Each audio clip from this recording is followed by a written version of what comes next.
Bien, vamos a hablar de esto que ha oficializado ya el Ministerio de Economía, que ha confirmado el incremento del impuesto selectivo al consumo, sobre todo para el tema de los cigarrillos y de las bebidas alcohólicas. Entre ellas, por ejemplo, el tema de las cervezas o el tema del pisco también. Así que estamos con el profesor Raúl Odría de ESAN para que nos ayude a entender toda esta situación.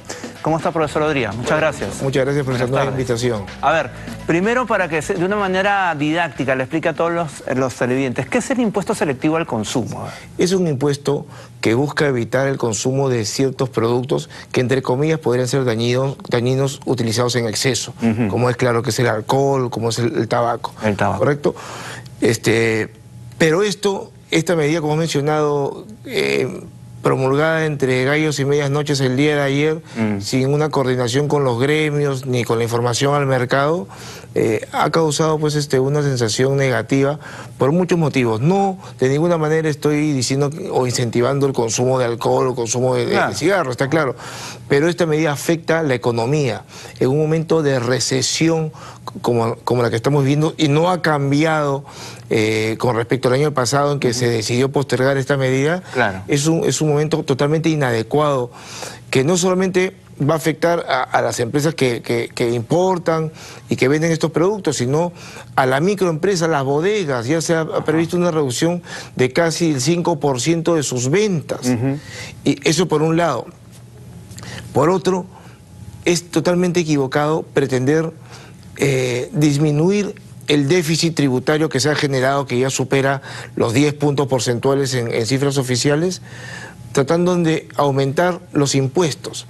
Ya esa es una teoría económica que ya es ampliamente conocida, que cuando tú aumentas los impuestos, no aumenta la recaudación. O sea, lo que usted está señalando puntualmente es que ante la baja recaudación quieren cubrir, digamos, o tapar ese hueco sacando impuestos de otro lado. Correcto, aplicando impuestos. Estamos con un déficit tributario que ya está superando los porcentajes aceptables internacionalmente. Ya incluso las empresas que evalúan la economía peruana están diciendo que no es tolerable este porcentaje ya para el Perú.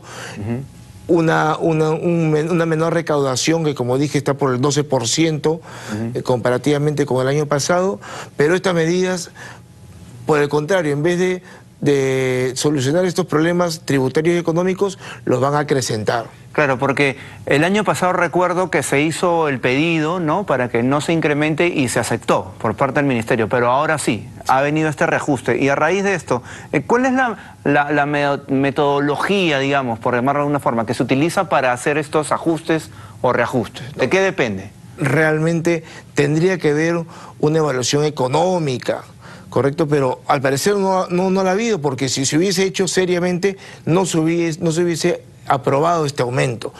Es muy importante también mencionar que este aumento en el selectivo de consumo va a incentivar también el comercio informal, va a incentivar el contrabando. El contrabando de estos productos, ¿correcto? Y entonces tiene un efecto totalmente contrario, porque la gente ahora va a consumir.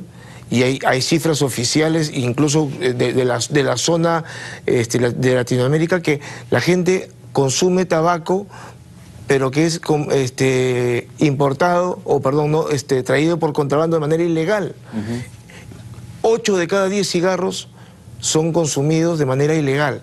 Imagínate, ese es un poco el porcentaje que genera esta medida, ¿no? Creo yo que antes de elevar los impuestos, que tienen un efecto totalmente contrario, lo que debería hacer el gobierno, el Estado, es restringir un poco los gastos en que están incurriendo, ¿no? Pretender salvar Petroperú, reflotarla, seguir con el tema de la refinería en Talara, entre otros, no solamente el Poder Ejecutivo, también hay que tocar el tema del Congreso, ¿no? Los gastos del Congreso también, que no se quede atrás. Pero al final todos en conjunto son parte del Estado y todos tienen que colaborar y reducir esos gastos que son totalmente innecesarios. Y eso genera el déficit actual que genera la desesperación del ministro y en este aumento que no tiene ningún sentido, ¿no? Claro. Claro, porque al final con todo esto que se está ya oficializando y que se va a aplicar desde el 1 de marzo, ¿cierto? Correcto. Desde el 1 de marzo, el que va a pagar al final de cuentas las consecuencias son, bueno, las tiendas, las bodegueras, los productores, pero también el consumidor final. Correcto, es probable. correcto. Al final debe subir el precio. No, ya hay una tabla, todos los precios han subido. Es verdad, si queremos llevarlo a microeconomía, no son aumentos sumamente altos, ¿no? Pero de 2 en 2 soles, como es más o menos el promedio, o 30 centavos por cigarrillo, genera pues una distorsión en el consumo, como tú dices, de las personas de a pie, de los consumidores finales, pero también en la economía en general, propiciando, como ya he comentado, el contrabando, propiciando que no se genere un aumento real del impuesto, sino todo lo contrario, ¿no? El Estado tiene que tomar medidas acertadas. Por un lado, ya dije, reducir esos gastos que son inútiles, y por otro lado, atacar a las actividades informales que no tributan. El Perú está compuesto por un 70% de su economía de actividades informales que no tributan un sol. Y con esta medida selectiva del consumo no las afecta, van a seguir en su ámbito de informalidad.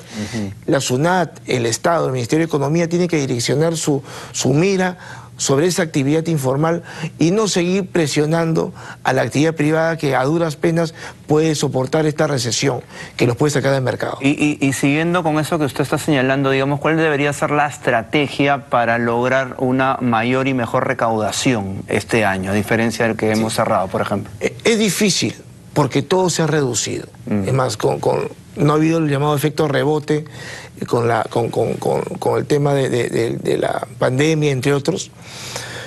Pero lo que tiene que hacerse es ya dejar de presionar a la actividad privada. Ya la actividad privada están en un límite en el pago de tributos. No es verdad que las grandes empresas no pagan, esos son discursos politiqueros que no son ciertos. La empresa privada y la gran empresa privada son los que más pagan impuestos. Lo que tiene que hacer el Estado, lo que tiene que hacer la administración tributaria es direccionar para captar a todas las actividades informales, a la informalidad que hay en el Perú, para que comiencen a tributar. Claro, cualquier persona, cualquier emprendedor, con el complejo sistema tributario, con la presión que hay, podría pensarse que es tonto de salir de su informalidad en que no paga nada y pasar a un ámbito formal que va a estar lleno de controles, fiscalizaciones, sanciones, no solamente tributarias, laborales, de todo tipo. Entonces hay que modificarlo, hay que cambiar un poco el concepto para que los emprendedores, las personas a pie, las microempresas intenten o prueben entrar a la formalidad. Correcto. No sigan trabajando en negro, como se dice. Correcto. No son delincuentes. Pero desde SUNAT hay escalas, eso sí se sabe. No es lo mismo, obviamente, una empresa grande que un emprendedor, ¿no? Sí, correcto. Pero realmente la variación está solamente por sus volúmenes de venta, por lo que tributan. Pero al final, cuando SUNAT te fiscaliza, va a fiscalizar exactamente igual a la gran empresa que a la microempresa. La única diferencia, ¿cuál es? Que la gran empresa puede contratar estudios de abogados, auditoras que la defiendan frente a cualquier posición que consideren abusiva de la SUNAT. Mientras que el micro, a juicios larguísimos. Mientras que el microempresario no tiene esa capacidad de defensa y muchas veces se ve avasallado por decisiones que son ciertamente abusivas. Yo día a día, por mi actividad profesional, lo veo. Y las grandes empresas se pueden defender, pero los microempresarios, los medianos empresarios, a veces viene SUNAT con unas posiciones totalmente abusivas, irracionales. ¿Y por qué? Un poco también se ven obligados por la menor recaudación. Y ven por dónde poder recaudar y tratar de disminuir ese déficit, pero eso no es correcto. Hay que tomar medidas que son un poco más elaboradas, un poco más complejas, pero hay que hacerlo. Ya te comenté, atacar la actividad informal, identificar actividades que se desarrollan en gran escala, como la agricultura informal, minería informal. Ese es un tema súper complejo, ¿eh? Exactamente, pero hay que comenzar algún día. Con el tema de la minería ilegal claramente se está perdiendo la batalla, ¿no? Hay zonas a donde la policía no tiene acceso prácticamente, y lo hemos visto en los últimos meses, ¿no? Correcto, y se pretende formalizarlos, pero no de la manera adecuada. Y no solamente, recuerdo un cuadro de las actividades informales en el Perú, y la principal es la agricultura, las actividades extractivas, pero tenemos ahí también de restaurantes, hoteles, minería, construcción, todos tienen un ámbito de informalidad. Y no son los que tienen su RUC, no son esos que persigue SUNAT, no son esos que ahora llaman los sujetos sin capacidad operativa, que es un nuevo término que ha implementado SUNAT para regular los gastos de las empresas. No, están ahí y tienen que buscarlos. Estas personas no tienen RUC, no tienen ninguna clase de formalidad y producen. No digo que haya que perseguirlos, no, que haya que castigarlos, pero que hay que incentivarlos para traerlos a la formalidad de alguna manera. Claro. Ahora, regresando puntualmente a esto, ¿no? Del aumento, del incremento del impuesto selectivo al consumo, aquí, por ejemplo, había revisado, ¿no? En el tema de la cerveza, que es un producto bastante consumido, como sabemos aquí en nuestro país, ahora el impuesto selectivo al consumo actual es 2.31 y con este incremento a partir de marzo sería 2.51.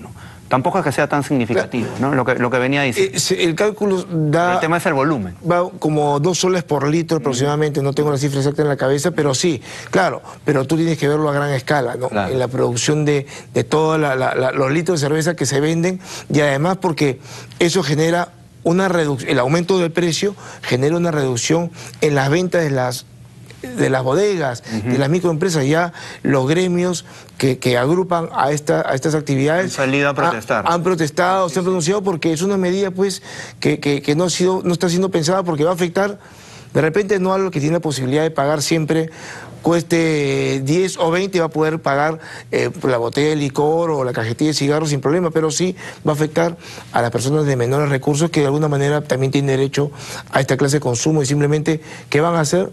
Van a recurrir o van a voltear la cabeza al ámbito informal, a los productos traídos por contrabando, que no pagan selectivo ni ningún tipo de impuesto, y lo van a buscar en ese mercado.